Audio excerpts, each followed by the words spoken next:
तो दोस्तों नमस्कार, मैं खुमेश कुमार साहू आप सभी का एक बार फिर से स्वागत करता हूं अपने YouTube चैनल में। दोस्तों आज की इस वीडियो में हम बात करेंगे कि वैक्सीन लगवाना क्यों ज़रूरी है और साथ ही साथ हम ये भी जानेंगे कि वैक्सीन लगवाते समय आपको किन किन बातों का ख्याल रखना है, किन किन बातों का ध्यान रखना है। तो चलिए दोस्तों स्टार्ट करते हैं आज की इस वीडियो को। दोस्तों वीडियो स्टार्ट करने से पहले आप सभी से रिक्वेस्ट है कि हम बड़ी मेहनत से वीडियो बनाते हैं, तो एक यार लाइक शेयर एंड सब्सक्राइब जरूर किया कीजिएगा। कम से कम सब्सक्राइब करिए हमारे चैनल को और साथ ही साथ बेल आइकन को दबाइए ताकि आने वाली वीडियो का नोटिफिकेशन आपके पास जल्द से जल्द आए। तो चलिए दोस्तों वीडियो स्टार्ट करते हैं। तो सबसे पहले हम बात करते हैं कि हमें किन किन चीज़ों का ख्याल रखना है। ये जानने से पहले हम ये जानते हैं कि हमें ख्याल क्यों रखना है नहीं कि वैक्सीन लगवाते समय हमारे शरीर में, वैक्सीन लगवाने के बाद हमारे शरीर में ऐसी क्या प्रक्रियाएं होती है, ऐसा क्या प्रोसेस होता है जिसके करके हमें सावधानियां बरतनी हैं, ख्याल रखने हैं। दोस्तों जैसे कि वैक्सीन हमारे अपर आर्म में लगता है, यहाँ पे अपर आर्म में जैसे ही वैक्सीन को इंजेक्ट किया जाता है, इंट्रा मस्कुलर जैसे ही इंजेक्ट होता है वैक्सीन, तो वैक्सीन हमारे ब्लड स्ट्रीम में संचारित होता है, मतलब रक्त प्रवाह के साथ ये पूरे शरीर में संचारित होता है, पूरे शरीर में फैलता है। तो हमारे शरीर के मतलब हमारे ब्लड वेसल्स में, हमारे रक्त में उपस्थित मैक्रोफेजेस सेल्स होते हैं। मैक्रोफेजेस सेल जो कि एक मेजर एंटीजन प्रेजेंटिंग सेल्स हैं। एंटीजन प्रेजेंटिंग सेल वैसे तो 3 प्रकार का होता है, जिसमें से पहला माइक्रोफेज होता है, डेंड्रेटिक सेल्स होता है और बी लिम्फोसाइट। नाम से पता चल रहा है दोस्तों एंटीजन प्रेजेंटिंग सेल्स, तो ये एंटीजन का प्रेजेंटेशन करता है, एंटीजन का प्रतिनिधित्व करता है। तो जैसे ही दोस्तों हमें वैक्सीन लगाया जाता है तो वैक्सीन में उपस्थित जितने भी एंटीजन्स होते हैं, उन एंटीजन्स को सबसे पहले मैक्रोफेजेस सेल्स का काम क्या होता है, एक्चुअल में मैक्रोफेजेस सेल्स का होता है फैगोसाइटोसिस, जिसे हम भक्षण कहते हैं। तो जैसे ही एंटीजन हमारे शरीर में प्रवेश करता है वैक्सीन के थ्रू, तो जो मैक्रोफेजेस सेल्स होता है एंटीजन, ये मान लो जाए मैक्रोफेजेस सेल्स है और मान लो जाए ये एंटीजन है, तो मैक्रोफेजेस सेल्स जाएगा, इसका फैगोसाइटोसिस करेगा, भक्षण करेगा, भक्षण करके ये जो एंटीजन है उसको स्मॉल पेप्टाइड प्रोडक्ट्स में तोड़ेगा। मतलब अब तोड़ता है तो अब ये जो स्मॉल पेप्टाइड्स प्रोडक्ट जो होते हैं मैक्रोफेजेस के सरफेस पे जाके ये एकत्रित हो जाता है, इकट्ठा हो जाता है। मैक्रोफेजेस के सरफेस में पाया जाता है ह्यूमन ल्यूकोसाइट एंटीजन, जो कि एक जेनेटिक मैटर है जिसे हम कहते हैं ह्यूमन ल्यूकोसाइट एंटीजन। तो MHC जो है मेजर हिस्टो कंपेटिबिलिटी कॉम्प्लेक्स, ये जो है एक मॉलिक्यूल है जो कि क्रोमोसोम नंबर 6 के शॉर्ट आर्म में उपस्थित होता है। जैसे कि 46 प्रकार के क्रोमोसोम होते हैं, उनमें से 6वें नंबर के क्रोमोसोम के शॉर्ट आर्म में जो MHC जो होता है, क्लास 2 MHC जो होता है वो प्रेजेंट होता है। तो ये जो हमारा एंटीजन्स को क्या किया, मैक्रोफेज ने स्मॉल पेप्टाइड्स प्रोडक्ट में तोड़ा। अब ये स्मॉल पेप्टाइड्स प्रोडक्ट जाके बाइंड हो गया ह्यूमन ल्यूकोसाइट एंटीजन्स के साथ।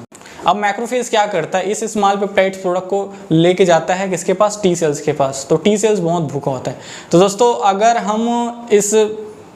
अगर हम मैक्रोफेज को एक कुक से, एक रसोइया से रिलेट करें तो क्या करता है, जो हमारा मैक्रोफेज सेल्स है वो एंटीजन रूपी सब्जी का एक डिश बनाता है। उस डिश को तैयार करके वो प्रेजेंट करता है किसके पास, टी सेल्स के पास, इनएक्टिव भूखे टी सेल्स के पास। तो टी सेल्स जो होते हैं भूखे होते हैं। जैसे ही टी सेल्स के पास वो पहुंचता है, मैक्रोफेज पहुंचता है, जिसमें कि स्मॉल पेप्टाइड्स प्रोडक्ट्स होते हैं जो कि एंटीजन्स के पार्ट्स होते हैं। एंटीजन स्मॉल पेप्टाइड्स प्रोडक्ट में टूटे हुए होते हैं, टूट जाते हैं। मतलब जो मैक्रोफेज है स्मॉल पेप्टाइड्स प्रोडक्ट के रूप में उसका डिश बनाता है। अब इस डिश को मैक्रोफेज जो है वो प्रेजेंट करता है किसके पास, टी लिम्फोसाइट के पास। तो जैसे ही टी लिम्फोसाइट जो होता है रिसेप्टर के साथ बाइंड हो जाता है, मैक्रोफेज में उपस्थित रिसेप्टर के साथ बाइंड हो जाता है और उसको वह इनगल्फ कर लेता है, उसको निगल जाता है। अब जैसे ही टी लिम्फोसाइट ये इनगल्फ करता है मैक्रोफेज को, तो जिसमें कि स्मॉल पेप्टाइड्स प्रोडक्ट होते हैं जो कि वैक्सीन में उपस्थित एंटीजन्स का ही पार्ट होता है। अब ये जो टी लिम्फोसाइट्स होते हैं, टी सेल्स जो होते हैं ये एक्टिवेट हो जाते हैं। और जैसे ही टी सेल्स एक्टिवेट होते हैं तो टी सेल्स जो है वो एंटीबॉडीज़ को एक्टिवेट करता है। एंटीबॉडीज़ को कैसे एक्टिवेट करता है, सबसे पहले टी सेल्स प्लाज्मा सेल्स को एक्टिवेट करता है जो कि एंटीबॉडी का निर्माण करता है। तो प्लाज्मा सेल एक्टिवेट होते ही एंटीबॉडी का निर्माण होता है उस पर्टिकुलर वैक्सीन के अगेन, वैक्सीन में पर्टिकुलर एंटीजन के अगेन एंटीबॉडी का निर्माण होता है। इस प्रकार हमारा इम्यून सिस्टम डेवलप होता है। इन फ्यूचर अगर फिर से कोरोना वायरस आता है तो आपको ये फिर से रोग ग्रसित करेगा, लेकिन आपने अगर वैक्सीन लगवाया है तो आपके शरीर में मेमोरी सेल्स डेवलप हो जाएंगे। तो मेमोरी सेल्स का काम क्या रहता है, मेमोरी सेल्स ये मेमोराइज करता है कि पर्टिकुलर वायरस या पर्टिकुलर बैक्टीरिया हमारे शरीर में आया था और हमारे शरीर को रोग ग्रसित किया था। लेकिन आप वैक्सीन लगवाते हो तो आपके शरीर में ये मेमोरी सेल डेवलप हो जाएगा। फिर से फ्यूचर में हमारा जो सामना होता है तो हमारा मेमोरी सेल्स को मेमोराइज रहेगा कि ये पर्टिकुलर जो वायरस है हमारे शरीर में आया था, हमें रोग ग्रसित किया था। और फिर से अगर वो वायरस हमारे शरीर में आने की कोशिश करेगा तो वो आ भी जाएगा ना, तो हमारा मेमोरी सेल्स पुनः एक्टिवेट हो जाएगा और वो एंटीबॉडी के निर्माण को इंड्यूस करेगा, एंटीबॉडी के प्रोडक्शन को इंड्यूस करेगा। तो इसीलिए वैक्सीन लगवाना जरूरी है दोस्तों। आप सभी वैक्सीन लगवाएं। और वैक्सीन के रिगार्डिंग बहुत से माइथ, बहुत से अफवाहें फैल रहे हैं, इन अफवाहों को ध्यान मत दीजिए।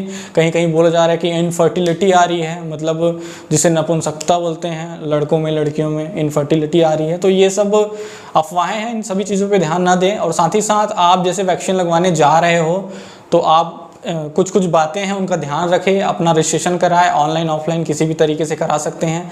आप वैक्सीन लगवाने जाते हो तो खाली पेट कभी न जाएं। एम्प्टी स्टमक वैक्सीन नहीं लगाया जाता, तो खाली पेट कभी ना जाएं, कुछ खा के जाएं, ब्रेकफास्ट करके जाएं। साथ ही साथ आप जैसे वैक्सीन लगवाने जाते हो तो वहाँ बहुत ही रस रहता है नहीं, तो आप जितने भी कोविड के गाइडलाइंस है उसको फॉलो करें।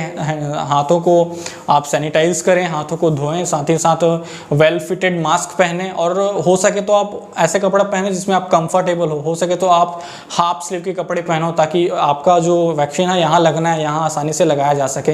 हाफ स्लीव के कपड़े पहनो, कंफर्टेबल कपड़े पहनो। और साथ ही साथ आप अपनी आईडी लेके जाएं, है नहीं, पर्टिकुलर आईडी जो है आपका आधार कार्ड हो सकता है, राशन कार्ड हो सकता है, ड्राइविंग लाइसेंस, ये आईडी लेके जाएं। और आप वैक्सीन लगवाते समय वैक्सीनेटर से ये पूछ लें कि ये वैक्सीन कोवैक्सीन है कि कोविशील्ड है, क्योंकि आपको सेकंड डोज में भी वही पर्टिकुलर वैक्सीन लगवाना है जो आपने फर्स्ट डोज में लगवाया हुआ है। तो ये चीज़ कंफर्म कर ले वैक्सीनेटर से। और साथ ही साथ वैक्सीन लगाने के बाद आपको क्या क्या सावधानियां बरतनी है ये जानते हैं हम। तो दोस्तों नॉर्मल सी बात है, कोई फॉरेन एंटीजन आपके शरीर में जा रहा है तो एंटीजन और एंटीबॉडी के बीच जो भिड़ंत होगा, झगड़ा होगा, लड़ाई होगा। अब लड़ाई होगा तो एनर्जी निकलेगी और ये एनर्जी निकलती है हीट के फॉर्म में।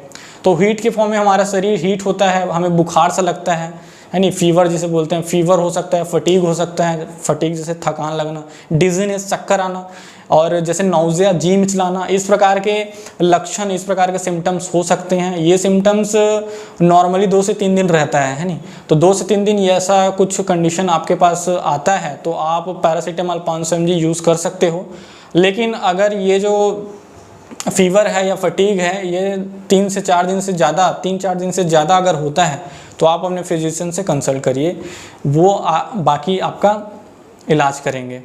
दोस्तों यही था हमारा वीडियो, यही था हमारे वैक्सीन के बारे में जानकारी कि वैक्सीन कैसे कार्य करता है और किन किन चीज़ों की हमें सावधानी बरतनी है। तो इन चीज़ों की आप सावधानी बरतें और वैक्सीन के प्रति आप एक सकारात्मक विचार फैलाएं समाज में।